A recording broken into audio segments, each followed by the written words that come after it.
ஆமா வாங்கம்மா, பார்த்து வாங்க, பார்த்து வாங்க, பார்த்து வாங்க. கொடுங்க சார். யாருமா நீங்க? உங்களுக்கு என்ன பரிசு?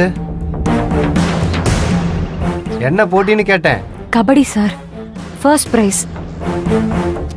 கோபிச்செட்டிப்பாளையம் கபடி அணி யாரும் வாங்கிட்டு போயிட்டாங்களே. ஏற்கனவே வாங்கிட்டாங்க சார். ஏமா, ஒரு போட்டியில ஜெயிச்சுட்டு எத்தனை தடவை பணத்தை வாங்கிட்டு போவீங்க? என்ன சார் சொல்றீங்க? கபடி போட்டி பரிசு பணம் கொடுத்தாச்சம்மா. அதானே சார், ரெஜிஸ்டர் பண்ணதுக்கான கவுண்டர் ஃபைல் எங்க கிட்ட இருக்கு சார். நாங்க தானே சார் போட்டியில கலந்து ஜெயிச்சோம். நீங்க யார்கிட்ட பரிசு கொடுத்தீங்க? அதெல்லாம் எங்க கிட்ட கேட்காதீங்கம்மா. எங்க கிட்ட கொடுக்க சொன்னாங்க, நாங்க கொடுத்துட்டோம். அதுக்கான பணத்தை கொடுத்தாச்சு, போங்கம்மா. சார், என்ன சார் இது அநியாயமா இருக்கு? கஷ்டப்பட்டு விளையாடி ஜெயிச்சது நாங்க, நீங்க எங்களுக்கு பரிசு கொடுக்காம வேற யாருக்கு கொடுத்திருக்கீங்க? ஏமா, கபடிக்கான பரிசு தொகையை கொடுத்தாச்சுமா, கொடுத்தாச்சு. சார், இன்னும் நாங்க பரிசு வாங்கல. இது கொஞ்சம் கூட நல்லா இல்ல. எதுக்காக இப்படி ஏமாத்துறீங்க? உசுரை கொடுத்து விளையாடி இருக்கோம் சார். ஏமா, நீ உசுரை கொடுத்து விளையாடினியோ இல்ல உசுரை எடுத்து விளையாடினியோ அதெல்லாம் எங்களுக்கு தெரியாது. எங்களை கொடுக்க சொன்னாங்க, நாங்க கொடுத்துட்டோம். யார் சார் உங்களுக்கு கொடுக்க சொன்னது? நான் தான்.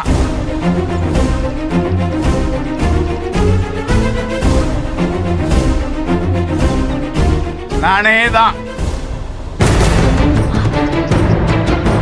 கோபிச்செட்டிப்பாளையம் அணிக்காக ஆன பிள்ளைக்கு தான் நீங்க. ஆமா. உங்க உரிமையாளர் யாரு? ரசீதுல கையெழுத்து போட்டது யாரு? நான் தான் பண்ணேன்.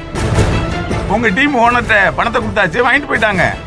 டீம் ஓனரா? எங்க டீமுக்கு யார் ஓனரு? அடடா, ஓனர் யாருன்னு கூட தெரியாம விளையாண்டீங்க. உங்க டீமுக்கு ஓனரு ஜெகதாம்பாள். அவங்ககிட்ட கொடுத்தாச்சு. இது கொஞ்சம் கூட நியாயமே இல்ல. கஷ்டப்பட்டு விளையாண்டது நாங்க, அவங்க கிட்ட நீங்க எப்படி பணத்தை கொடுக்கலாம்? அவங்க எங்க டீமுக்கு ஓனரே கிடையாது. நல்லா தெரியுமே.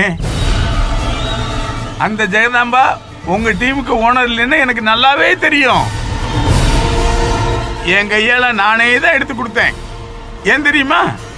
அப்பதானே அந்த முதலவாய்க்குள்ள போன காசு திரும்பி வராது. அப்பா, நீங்க பண்ணது கொஞ்சம் கூட சரியில்லை. ஏய், வாய் மூடு. இன்னொரு தடவை அப்பான்னு வாயை கிழிச்சிருவேன். நீ அப்படியே தைய தக்கன்னு குளிச்சிட்டு இருப்ப, நான் அதை சும்மா வேடிக்கை பார்த்துட்டு இருப்பேனா? நீங்க பண்றது சரியில்லை. நான் போலீஸ்க்கு போறேன். போ, தாராளமா போ. எனக்கு எந்த ஆட்சேபனையும் இல்ல.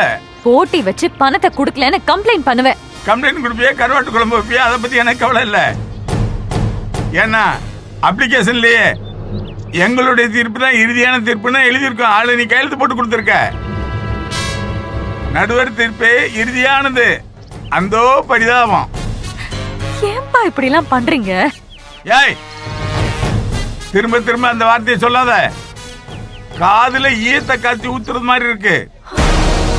எத்தனை தடவை உன்னை அடிச்சு துரத்தினாலும் கரப்பாம்பூச்சி மாதிரி திரும்ப திரும்ப வந்துட்டு இருக்க.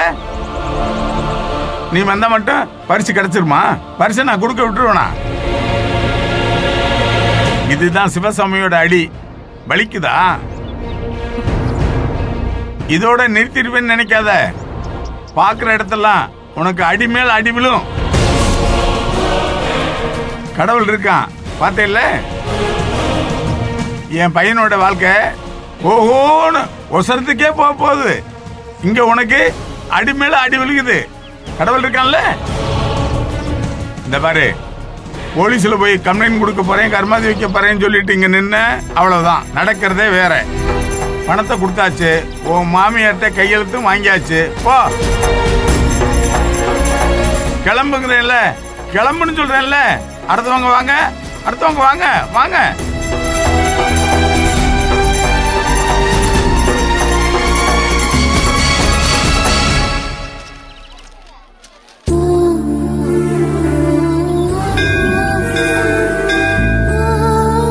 பாத்துடி, பொறுமையா பார்த்து, பொறுமையா. தண்ணி எதுவும் வாங்கிட்டு வரட்டுமா?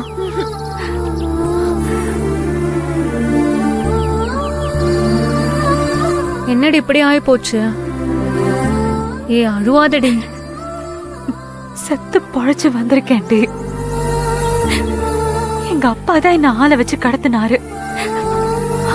அத கூட நான் பெருசா எடுத்துக்கல. நான் இந்த போட்டியில கலந்துக்க கூடாதுன்னு அவர் என்னென்னவோ பண்ணாரு.